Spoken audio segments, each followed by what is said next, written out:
Leaders from some of the world's most powerful nations have agreed to try and keep Greece from exiting the European Union. Financial problems in the Eurozone dominated talks at the G8 summit in the US, which has now come to a close.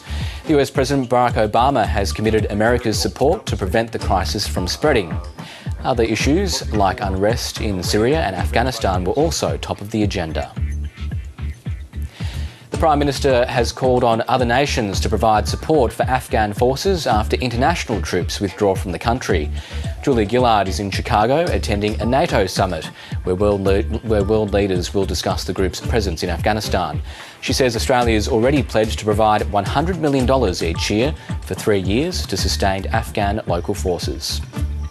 The World Bank says East Timor has made impressive progress in the decade since it became independent, but 40% of its people are still living in poverty.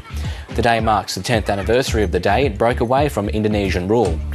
The World Bank says there have been strong gains in health and education in the last decade, but there's still room for improvement. And British sailing champion Ben Ainslie has set the Olympic torch on its relay around the UK.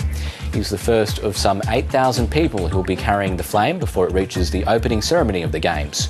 Despite the cold weather, thousands turned out to catch a glimpse.